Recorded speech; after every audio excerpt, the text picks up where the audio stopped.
Hi hello friends, welcome back to Nisha cooking channel. ಎಲ್ಲರೂ ಹೇಗಿದ್ದೀರಾ? ಚೆನ್ನಾಗಿದ್ದೀರಾ ಅನ್ಕೊತಿದ್ದೀನಿ. ಹಾಗಾದರೆ ನೋಡ್ರಿ, ಇವತ್ತು ನಾನು ನಿಮಗೆ ತೋರಿಸ್ತಾ ಇದ್ದೀನಿ ಸೂಪರ್ ಸಾಫ್ಟ್ ಆದಂಥ ಬಲೂನ್ ಥರ ರೆಡಿಯಾಗಿರುವಂಥ ನೋಡ್ರಿ ಉಬ್ಬಿ ಬರುವಂಥ ಅಕ್ಕಿ ರೊಟ್ಟಿ ರೆಸಿಪಿನ ಇವತ್ತು ನಿಮ್ಮ ಜೊತೆ ಶೇರ್ ಮಾಡ್ತಾ ಇದ್ದೀನಿ. ನೋಡಿ ಎಷ್ಟು ಸಾಫ್ಟಾಗಿ ಬಂದಿದೆ ಅಂದರೆ ನೀವು ಹೊಸದಾಗಿ ಕಲಿಯೋರು ಸಹಿತ ಈಸಿಯಾಗಿ ಮಾಡ್ಕೋಬೋದು. ಆ ರೀತಿಯಲ್ಲಿ ನಾನು ಆ ಮೆಥಡ್ನಲ್ಲಿ ನೋಡ್ರಿ ಸಾಫ್ಟ್ ಆದಂತಹ ಅಕ್ಕಿ ರೊಟ್ಟಿನ ಮಾಡ್ತಾಯಿದ್ದೀನಿ. ನೀವು ಇದೇ ರೀತಿ ಕ್ವಿಕ್ಕಾಗಿ ಮಾಡ್ಕೊಂಬನ್ನಿ. ಎಲ್ಲ ಹಲವಾರು ರೀತಿ ಮಾಡ್ತಾರೆ ಅಕ್ಕಿ ರೊಟ್ಟಿನ, ಆದರೆ ಈ ಮೆಥಡಲ್ಲಿ ಮಾಡಿರಿ, ನಿಮಗೆ ಈಸಿ ಅನಿಸುತ್ತೆ. ಆಮೇಲೆ ತಿನ್ನೋ ಕೂಡ ತುಂಬ ಚೆನ್ನಾಗಿರುತ್ತೆ. ನಾನಿವತ್ತು ಇದನ್ನು ಸರ್ವ್ ಮಾಡ್ತಾಯಿದ್ದೀನಿ. ನೋಡಿರಿ, ಉಳ್ಳಾಗಡ್ಡಿ ಚಟ್ನಿ ಜೊತೆ ಅಕ್ಕಿ ರೊಟ್ಟಿ ಕಾಂಬಿನೇಷನ್ ಸೂಪರ್ ಆಗಿರುತ್ತೆ. ಇದೇ ರೀತಿ ನೀವು ಮಾಡ್ಕೊತೀನಿ ನೋಡಿರಿ. ಇಷ್ಟ ಅನಿಸಿದರೆ ನಮ್ಮ ಚಾನಲ್ಗೆ ಸಬ್ಸ್ಕ್ರೈಬ್ ಮಾಡಿಕೊಂಡು ಬೆಲ್ ಐಕಾನನ್ನು ಪ್ರೆಸ್ ಮಾಡಿ ಸಪೋರ್ಟ್ ಮಾಡಿ. ಹಾಗಾದರೆ ನೋಡಿ ಹೇಗೆ ಮಾಡೋದು ಅಂತ ಹೇಳ್ರಿ. ಇಲ್ಲಿ ಅಕ್ಕಿ ಹಿಟ್ಟನ್ನು ನಾನು ಜರಡಿ ಹಿಡಿದು ಈ ಥರ ಹಾಕಿದ್ದೀನಿ. ಆಮೇಲೆ ಇಲ್ಲಿ ನೀರನ್ನು ಬಿಸಿ ಮಾಡೋಕ್ಕೆ ಇಟ್ಟಿದ್ದೀನಿ. ಇದಕ್ಕೆ ಬಿಸಿ ನೀರನ್ನು ಬಳಸ್ತಾ ಇದ್ದೀನಿ. ಒಂದು ಚಿಟಿಕೆ ಉಪ್ಪನ್ನು ಹಾಕ್ರಿ. ಉಪ್ಪು ಹಾಕಿದರೆ ಟೇಸ್ಟ್ ಚೆನ್ನಾಗಿ ಬರುತ್ತೆ. ಹಿಟ್ಟನ್ನು ಹಾಕ್ಕೊಂಡು ಮಧ್ಯದಲ್ಲಿ ಈ ರೀತಿ ನಾವು ರೌಂಡಾಗಿ ಹಿಟ್ಟನ್ನು ತೆಗ್ಕೋಬೇಕು. ಅದರಲ್ಲಿ ಈ ಬಿಸಿ ನೀರನ್ನು ಹಾಕ್ರಿ. ಕುದಿಯುವಂಥ ನೀರನ್ನು ಹಾಕಿ ನಾವು ಇದಕ್ಕೆ ಜಿಗಟ್ ಹಾಕೋದು ಅಂತ ಹೇಳ್ತೀವಿ, ಅಥವಾ ಮುದ್ದೆ ಥರ ರೆಡಿ ಮಾಡ್ಕೊಳ್ರಿ. ಮಾಡ್ಕೊಂಬಿಟ್ಟು ಇದನ್ನು ಇವಾಗ ಚೆನ್ನಾಗಿ ತಿರುಗಿಸ್ಕೊಳ್ರಿ. ಅಂದರೆ ಹಿಟ್ಟನ್ನು ಮಿಕ್ಸ್ ಮಾಡಿರಿ ಬಿಸಿನೀರಲ್ಲಿ. ನೀವು ಜಾಸ್ತಿ ಎಷ್ಟು ರೊಟ್ಟಿ ಮಾಡ್ತೀರೋ ಅದರ ಕ್ವಾಂಟಿಟಿ ಮೇಲೆ ನೀರನ್ನು ಹಾಕಬೇಕಾಗತ್ತೆ. ನಾನಿಲ್ಲಿ 1 ಗ್ಲಾಸ್ ನೀರನ್ನು ಹಾಕಿದ್ದೀನಿ ಜಿಗಿ ಮಾಡ್ಕೊಳ್ಳೋಕ್ಕೆ. ನೀವು ಜಾಸ್ತಿ ರೊಟ್ಟಿ ಮಾಡೋರಿದ್ದರೆ 1.5 ಗ್ಲಾಸು ಅಥವಾ 2 ಗ್ಲಾಸ್ ನೀರನ್ನು ಬಳಸ್ಬೋದು. ನೋಡ್ರಿ, ಇಲ್ಲಿ ಹಿಟ್ಟು ಗಟ್ಟಿ ಆಗುತ್ತಾ ಬರುತ್ತೆ. ನೀವು ಮಿಕ್ಸ್ ಮಾಡ್ತಾ ಹೋಗ್ರಿ. ಇದನ್ನು ಸ್ವಲ್ಪ ಕಂಪ್ಲೀಟಾಗಿ ಕೂಲ್ ಆಗೋಕ್ಕೆ ಬಿಡೋಣ. ಸ್ವಲ್ಪ ಬಿಸಿ ಇರಬೇಕಾದ್ರೂ ನಾದ್ಬೋದು, ಬಟ್ ಅಭ್ಯಾಸ ಇಲ್ಲದೆ ಇರೋರಿಗೆ ನೀವು ನೋಡ್ರಿ ಸ್ವಲ್ಪ ತಣ್ಣಗಾದ ಮೇಲೇ ನಾದ್ಕೊಳ್ರಿ ಹಿಟ್ಟು. ಎಕ್ಸ್ಟ್ರಾ ಹಿಟ್ಟೆಲ್ಲ ತೆಗೆದ್ಬಿಟ್ಟು ನಾವೇನು ಜಿಗಿ ಹಾಕಿರ್ತೀವೋ ಮುದ್ದೆ ಥರ ಮಾಡಿರ್ತೀವೋ ಆ ಹಿಟ್ಟನ್ನು ಮಾತ್ರ ನಾನು ಇಲ್ಲಿ ಕಲಿಸ್ತಾ ಇದ್ದೀನಿ. ನೋಡಿ, ಚೆನ್ನಾಗಿ ಇದನ್ನು ಮಿದ್ಕೊಳ್ರಿ. ಹಿಟ್ಟನ್ನು ಚೆನ್ನಾಗಿ ಮಿದ್ಕೊಂಡ್ರೆ ರೊಟ್ಟಿ ಕ್ರ್ಯಾಕ್ ಆಗೋದಿಲ್ಲ, ತುಂಬ ಚೆನ್ನಾಗಿ ಬರುತ್ತೆ. ನೋಡಿರಿ, ನಿಧಾನಕ್ಕೆ ಇದನ್ನು ಫಸ್ಟು ನಾವೇನು ಜಿಗಟ್ ಹಾಕಿರ್ತೀವೋ ಅದರಲ್ಲೇ ಹಿಟ್ಟನ್ನು ಕಲಿಸ್ಕೊಳ್ರಿ. ನಾನು ಜೋಳದ ರೊಟ್ಟಿ ಸಹಿತ ಇದೇ ಮೆಥಡ್ನಲ್ಲೇ ಮಾಡೋದು. ಒಂದೊಂದು ಕಡೆ ಒಂದೊಂದು ಥರ ಮಾಡ್ತಾರೆ ನೋಡಿರಿ. ನಾನು ಮಾತ್ರ ಅಕ್ಕಿ ರೊಟ್ಟಿನ ಇದೇ ಮೆಥಡಲ್ಲಿ ಮಾಡ್ತೀನಿ. ಈಸಿಯಾಗಿರುತ್ತೆ, ಆಮೇಲೆ ತುಂಬ ಸಾಫ್ಟಾಗಿ ಬರುತ್ತೆ. ನೋಡಿರಿ, ಅಕ್ಕಿ ರೊಟ್ಟಿ ಜೊತೆ ಎಲ್ಲದು ಬೆಸ್ಟ್ ಕಾಂಬಿನೇಷನ್ನು. ಸ್ವಲ್ಪ ನೀರು ಹಾಕಿ ಇದನ್ನು ಚೆನ್ನಾಗಿ ಮಿದ್ಕೊಳ್ರಿ. ತುಂಬ ಗಟ್ಟಿ ಆಗಬಾರ್ದು, ಸ್ವಲ್ಪ ಸಾಫ್ಟಾಗಿ ಇರಲಿ ಹಿಟ್ಟು. ಅಂದರೆ ನಾವು ತಟ್ಟೋಕ್ಕೆ ನಮಗೆ ಹದವಾಗಿ ಇರಬೇಕು, ಆ ರೀತಿ ನೀವು ಹಿಟ್ಟನ್ನು ರೆಡಿ ಮಾಡಿಕೊಡ್ರಿ. ನಾದ್ಬಿಟ್ಟು ಚೆನ್ನಾಗಿ ಇದನ್ನು ನೀರು ಹಾಕಿ ನಾದ್ರಿ. ತುಂಬ ನೀರು ಹಾಕಿ ತುಂಬ ನೀರಾಗಿ ಮಾಡ್ಕೊಳಕ್ಕೆ ಹೋಗಬೇಡಿ. ಸ್ವಲ್ಪ ಹಿಟ್ಟನ್ನು ನಾದ್ಕೊಳ್ರಿ, ರೆಡಿ ಮಾಡ್ಕೊಳ್ರಿ. ಸ್ವಲ್ಪ ಸಾಫ್ಟ್ ಇರಬೇಕು, ಅಂದರೆ ನಿಮಗೆ ಕೈಯಿಂದ ತಟ್ಟೋಕ್ಕೆ ಈಸಿಯಾಗಿ ಬರೋ ರೀತಿಯಲ್ಲಿ ನೀವು ಹಿಟ್ಟನ್ನು ನಾದ್ಕೊಂಡು ರೆಡಿ ಮಾಡಿಕೊಡ್ರಿ. ನಿಮಗೆ ಗೊತ್ತಾಗುತ್ತೆ ಹಿಟ್ಟು ನಾದಬೇಕಾದ್ರೆ ತಟ್ಟೋಕ್ಕೆ ಬರುತ್ತೆ ಇಲ್ವ ಅಂತೇಳಿ. ಪೂರ ಗಟ್ಟಿ ಆದರೆ ತಟ್ಟೋಕ್ಕೆ ಕಷ್ಟ ಆಗುತ್ತೆ. ನೋಡಿರಿ, ಈ ಥರ ಸಾಫ್ಟಾಗಿ ಮಾಡಿಕೊಂಡ್ರೆ ಬೇಗ ನಾವು ತಟ್ಬೋದು. ಆಮೇಲೆ ಈಸಿಯಾಗಿ ರೊಟ್ಟಿ ಸ್ಪ್ರೆಡ್ ಆಗುತ್ತೆ, ಹಿಗ್ಗುತ್ತೆ ರೊಟ್ಟಿ. ನೋಡಿರಿ, ಈ ಹದಕ್ಕೆ ಹಿಟ್ಟನ್ನು ನಾದ್ಕೊಂಡು ರೆಡಿ ಮಾಡಿಕೊಡ್ರಿ. ಸ್ವಲ್ಪ ಈ ಥರ ಚೆನ್ನಾಗಿ ನಾದ್ಕೊಂಡ್ರೆ ನೋಡಿರಿ ರೊಟ್ಟಿ ಕ್ರ್ಯಾಕ್ಸ್ ಆಗೋದಿಲ್ಲ, ಅಂದರೆ ರೊಟ್ಟಿ ಅಂಚುಗಳು ಸೀಳೋದಿಲ್ಲ, ನೀಟಾಗಿ ರೌಂಡ್ ಶೇಪಲ್ಲಿ ಬರುತ್ತೆ. ನೋಡಿರಿ, ಈಗ ಇದನ್ನು ರೊಟ್ಟಿನ ತಟ್ಟೋಣ.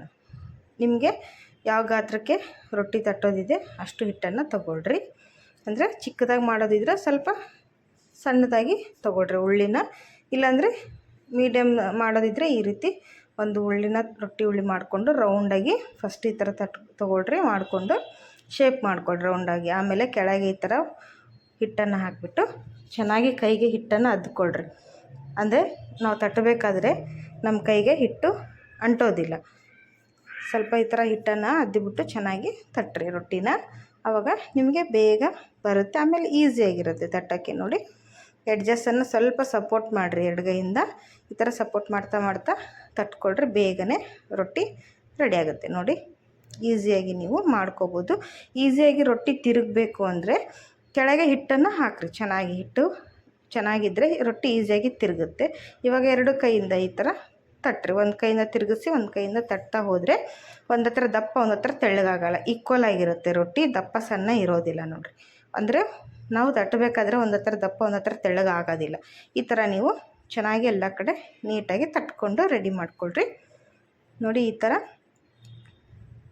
ಕೈಯಲ್ಲಿ ತೊಗೊಂಡ್ಬಿಟ್ಟು ಕಾದಿರೋ ಹಂಚಿಗೆ ಹಾಕಿದ್ದನ್ನು ಬೇಯಿಸ್ಕೊಂಬರೋಣ. ಇಲ್ಲಿ ಹಂಚು ಕಾದಿದೆ, ತವ ರೆಡಿಯಾಗಿದೆ. ಚೆನ್ನಾಗಿ ಬಿಸಿ ಮಾಡ್ಕೋಬೇಕು. ಚೆನ್ನಾಗಿ ಬಿಸಿ ಮಾಡ್ಕೊಂಡ್ಮೇಲೆ ರೊಟ್ಟಿ ಹಾಕ್ರಿ, ಯಾಕಂದರೆ ಹಸಿ ಬಿಸಿ ಆದರೆ ರೊಟ್ಟಿ ಕಟ್ಟಾಗುತ್ತೆ. ಚೆನ್ನಾಗಿ ತವ ಕಾಯ್ದಿಲ್ಲ ಅಂದರೆ ರೊಟ್ಟಿ ಚೆನ್ನಾಗಿ ಎದ್ದೇಳೋದಿಲ್ಲ ನೋಡಿರಿ, ಹರಿದೋಗುತ್ತೆ. ಈಗ ಅದಕ್ಕೆ ಸ್ವಲ್ಪ ನೀರನ್ನು ಹಚ್ಚೋಣ ಮೇಲಿಂದ. ಒಣ ಆಗಬಾರ್ದು, ಡ್ರೈ ಆಗಬಾರ್ದು. ನಾವೇನು ಹಿಟ್ಟು ಹಚ್ಚಿ ತಟ್ಟಿರ್ತೀವಲ್ಲ ಅದು ಮೇಲೆ ಹಿಟ್ಟು ಇರುತ್ತೆ, ಹಂಗಾಗಬಾರ್ದು. ಅಂದರೆ ಈ ಥರ ನೀರನ್ನು ಹಚ್ಚಿರಿ. ಒಂದು ಹೊಟ್ಟೆ ಸಹಾಯದಿಂದ ನೀರನ್ನು ಹಚ್ಚಿ ಇದನ್ನು ಸಹಿತ ಈಗ ಸ್ವಲ್ಪ ಇದು ಡ್ರೈ ಆಗೋಕ್ಕೆ ನಾವು ಮುಂಚೆನೇ ನಾವು ಇದನ್ನು ತಿರುಗಿಸಾಕೋಣ.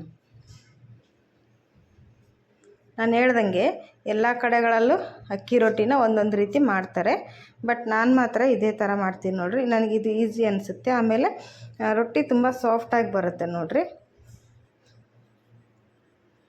ಇದೇ ರೀತಿ ಮಾಡೋದು ನನಗೆ ಈಸಿ ಆಗುತ್ತೆ. ಆಮೇಲೆ ತುಂಬ ಚೆನ್ನಾಗಿ ಬರುತ್ತೆ. ಕಲಿಯೋರು ಸಹಿತ ಈಸಿಯಾಗಿ ಕಲಿಬೋದು. ಈಗ ರೊಟ್ಟಿನ ತಿರುಗಿಸಿ ಹಾಕಿದ್ದೀನಿ ನೋಡಿ, ಎಷ್ಟು ಚೆನ್ನಾಗಿ ಬಂದಿದೆ ಅಂತೇಳಿ. ತುಂಬ ಚೆನ್ನಾಗಿ ರೊಟ್ಟಿ ಬಲೂನ್ ಥರ ಉಬ್ಬಿ ಬರುತ್ತೆ ನೋಡಿರಿ. ಈ ಥರ ಉಬ್ಬಿದ್ರೆ ತಿನ್ನೋಕ್ಕೆ ಚೆನ್ನಾಗಿರುತ್ತೆ, ಗಟ್ಟಿ ಅನಿಸಲ್ಲ ತಿನ್ನಬೇಕಾದ್ರೆ. ಆಮೇಲೆ ಇನ್ನೊಂದು ನಿಮಗೆ ಸಾಫ್ಟಾಗಿ ಬರಬೇಕಂದ್ರೆ ರೊಟ್ಟಿ ಏನು ಟಿಪ್ಸ್ ಹೇಳ್ತೀನಿ ಅಂದರೆ ನೋಡಿರಿ, ಈಗ ನಾವು ತಿರುಗಿಸಿ ಹಾಕ್ತೀವಿ. ಫಸ್ಟು ಒಂಥರ ತಿರುಗಿಸಿ ಹಾಕ್ತೀವಿ, ಆಮೇಲೆ ಈ ಥರ ಒಂದು ಸೈಡ್ ಬೆಂದಿಂದ ಮತ್ತೆ ಈ ಥರ ತಿರುಗಿಸಿ ಹಾಕಿದ್ಮೇಲೆ ನಾವು ಮತ್ತೆ ತಿರುಗಿಸಿ ಹಾಕೋಕ್ಕೆ ಹೋಗಬಾರ್ದು. ಒಂದೇ ಸರಿ ಬೇಯಿಸ್ಬೇಕು ರೊಟ್ಟಿನ. ನೋಡಿರಿ, ಈಗ ನಾನು ಈಗ ತಿರುಗಿಸಿ ಹಾಕಿದ್ಮೇಲೆ ತೆಗೆದುಬಿಡ್ಬೇಕು. ರೊಟ್ಟಿ ಚೆನ್ನಾಗಿ ಬೆಂದು ರೆಡಿಯಾಗಿರುತ್ತೆ. ನಾವು ಆಗಲೆಲ್ಲ ತಿರುಗಿಸಿ ಹಾಕಿ ಬೇಯಿಸ್ತಾ ಹೋದರೆ ಏನಾಗುತ್ತೆ, ರೊಟ್ಟಿ ನಾರಾಗಿಬಿಡುತ್ತೆ. ನಾರಾದರೆ ತಿನ್ನೋಕ್ಕೆ ಕಷ್ಟ ಆಗುತ್ತೆ, ಜಗಿಯೋಕ್ಕೆ. ಹಾಗಾಗಿ ನೀವು ಆಗಲೆಲ್ಲ ತಿರುಗಿಸಾಕಿ ಬೇಯಿಸಬಾರ್ದು.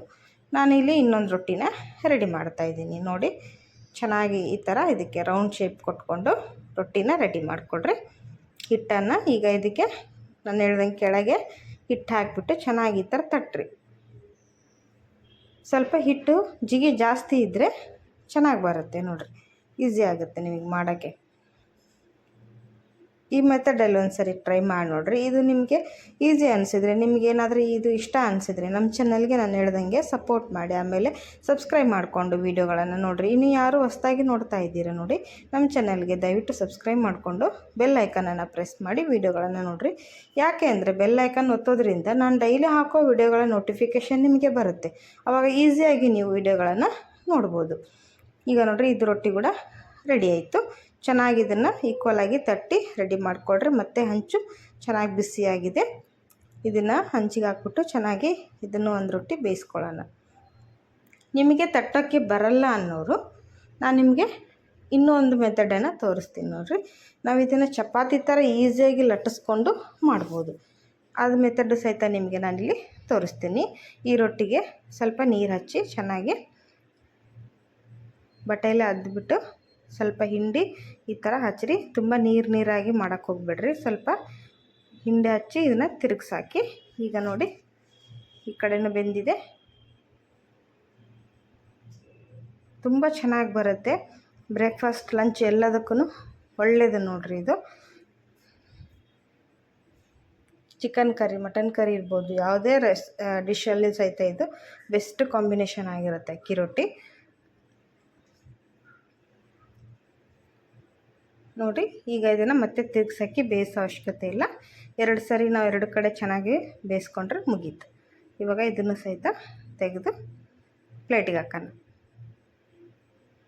ನೋಡಿ ಯಾವ ರೀತಿ ಬಂದಿದೆ ಅಂಥೇಳಿ. ತುಂಬ ಚೆನ್ನಾಗಿ ಬರುತ್ತೆ ನೋಡಿರಿ.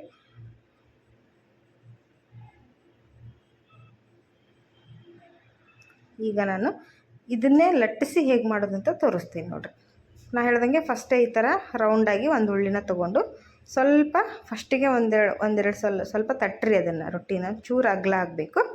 ಆವಾಗ ಕೆಳಗೆ ಮತ್ತೆ ಈ ಥರ ಹಿಟ್ಟು ಹಾಕ್ಕೊಂಡ್ಬಿಟ್ಟು, ನೀವು ಲಟ್ಟಣಿಗೆ ಇರುತ್ತೆ ನೋಡಿರಿ ಚಪಾತಿ ಲಟ್ಸೋದು, ಅದನ್ನು ತೊಗೊಂಡು ಲಟ್ಟಿಸ್ಕೊಡ್ರಿ. ಸ್ವಲ್ಪ ದೊಡ್ಡದಾಗೋರ್ಗೆ ಅಷ್ಟೇ ಬಡಿದ್ಬಿಟ್ಟು ನೋಡಿರಿ, ಚಪಾತಿ ಲಟ್ಸೋದಕ್ಕೆ ಸ್ವಲ್ಪ ಒಣ ಹಿಟ್ಟನ್ನು ಈ ಥರ ಹಚ್ಕೊಳ್ರಿ. ಹಚ್ಚಿದರೆ ಅದು ಅಂಟೋದಿಲ್ಲ. ಇಲ್ಲಾಂದರೆ ಇದಕ್ಕೆ ಪ್ಲಾಸ್ಟಿಕ್ ಕವರ್ ಸುತ್ತಿನೂ ನಾವು ಲಟ್ಟಿಸ್ಬೋದು. ನಾನಿಲ್ಲಿ ಪ್ಲಾಸ್ಟಿಕ್ ಕವರ್ ಸುತ್ತಿಲ್ಲ, ಹಾಗಾಗಿ ಹಾಗೇ ಲಟ್ಟಿಸ್ತಾ ಇದ್ದೀನಿ. ನೋಡಿರಿ ಎಷ್ಟು ಚೆನ್ನಾಗಿ ಬಂದಿದೆ, ಕ್ರ್ಯಾಕ್ಸ್ ಆಗಿಲ್ಲ. ಶೇಪ್ ಕೂಡ ಪರ್ಫೆಕ್ಟಾಗಿ ಬಂದಿರುತ್ತೆ ನೋಡಿರಿ. ತುಂಬ ಚೆನ್ನಾಗಿ ಇದಂತೂ ಬೇಗನೆ ಆಗುತ್ತೆ ನೋಡಿರಿ. ನೀವು ತಟ್ಟೋಕ್ಕೆ ಬರದೇ ಇದ್ದವರು ಈ ಥರ ಇದನ್ನು ಫಾಲೋ ಮಾಡ್ಬೋದು ನೋಡಿ. ನಾವು ಯಾವುದೇ ಶೇಪ್ ಕೊಡೋ ಅವಶ್ಯಕತೆ ಇಲ್ಲ. ಈಗ ಇದನ್ನು ಸಹಿತ ತವಾಕ್ಕೆ ಹಾಕಿ ನಾನಿಲ್ಲಿ ಬೇಯಿಸ್ತಾ ಇದ್ದೀನಿ ನೋಡಿರಿ. ಅದಕ್ಕೂ ಕೂಡ ನೀರು ಹಚ್ಚಿ ಹಾಕಿದ್ದೆ ನಾನು. ಈಗ ಅದನ್ನು ತಿರುಗಿಸಿ ಹಾಕಿದ್ದೀನಿ. ಲಟ್ಸಿದ ರೊಟ್ಟಿ ಯಾವ ರೀತಿ ಬರುತ್ತೆ ಅಂತ ತೋರಿಸ್ತಾ ಇದ್ದೀನಿ ಅಷ್ಟೇ ನಾನು ನಿಮಗೆ. ಯಾವುದೆಲ್ಲ ನಿಮ್ಗೆ ಯಾವ್ದು ಈಸಿ ಅನಿಸುತ್ತೆ ಅದರಲ್ಲಿ ನೀವು ಮಾಡ್ಕೋಬೋದು. ತಟ್ಟಕ್ಕೆ ಬರದೇ ಇದ್ದವರು ನೋಡಿರಿ ಈ ಥರ ತಿರುಗಿಸಿ ಹಾಕಿದರೆ ನೋಡಿರಿ, ವಾವ್ ಎಷ್ಟು ಚೆನ್ನಾಗಿ ಬಲೂನ್ ಥರ ಉಬ್ಬಿ ಬರ್ತಾಯಿದೆ ನೋಡಿರಿ, ತುಂಬ ಚೆನ್ನಾಗಿ ಬಂದಿದೆ. ಇದೇ ರೀತಿ ಎಲ್ಲ ರೊಟ್ಟಿನೂ ನಾನಿಲ್ಲಿ ತೋರಿಸ್ತಾ ಇದ್ದೀನಿ ನೋಡಿರಿ, ತುಂಬ ಚೆನ್ನಾಗಿ ಬರುತ್ತೆ. ಹಾಗಾದರೆ ನೀವು ಇದೇ ಟಿಪ್ಸನ್ನು ಫಾಲೋ ಮಾಡಿಕೊಂಡು ಇದೇ ಮೆಥಡನ್ನು ಬಳಸ್ಕೊಂಡು ರೊಟ್ಟಿನ ತಯಾರಿಸ್ರಿ. ಹೇಗೆ ಬಂತು ಅಂತ ತಿಳಿಸಿ. ವಿಡಿಯೋ ರೆಸಿಪಿ ಇಷ್ಟ ಅನಿಸಿದ್ರೆ ಲೈಕ್ಸ್ ಮಾಡಿರಿ, ಶೇರ್ ಮಾಡಿರಿ ಆದಷ್ಟು. ಇಲ್ಲಿ ನೋಡಿ ಎಲ್ಲ ರೊಟ್ಟಿಗಳು ತಯಾರಾಗಿದೆ, ಸೂಪರ್ ಸಾಫ್ಟಾಗಿ ಬಂದಿದೆ ನೋಡಿರಿ. ಈ ರೊಟ್ಟಿ ಜೊತೆ ಎಲ್ಲದನ್ನು ನಾವು ಕಾಂಬಿನೇಷನ್ ಆಗಿ ತಿನ್ಬೋದು, ಪಲ್ಯಗಳ ಜೊತೆ ಆಗಿರ್ಬೋದು, ಚಿಕನ್ ಮಟನ್ ಕರಿ ಜೊತೆ ಆಗಿರ್ಬೋದು, ಎಲ್ಲ ಜೊತೆ ತಿನ್ಬೋದು. ನಾನಿವತ್ತು ಶೇರ್ ಮಾಡ್ತಾಯಿದ್ದೀನಿ ಉಳ್ಳಾಗಡ್ಡಿ ಚಟ್ನಿ ಜೊತೆ, ನಮ್ಮ ಉತ್ತರ ಕರ್ನಾಟಕದ ಫೇಮಸ್ ಆದಂತಹ ಉಳ್ಳಾಗಡ್ಡಿ ಚಟ್ನಿ ಜೊತೆ ನಾನಿವತ್ತು ಇದನ್ನು ಸರ್ವ್ ಮಾಡ್ತಾಯಿದ್ದೀನಿ ನೋಡಿರಿ. ಇದಕ್ಕೆ ಬೆಸ್ಟ್ ಕಾಂಬಿನೇಷನ್ ಅದು.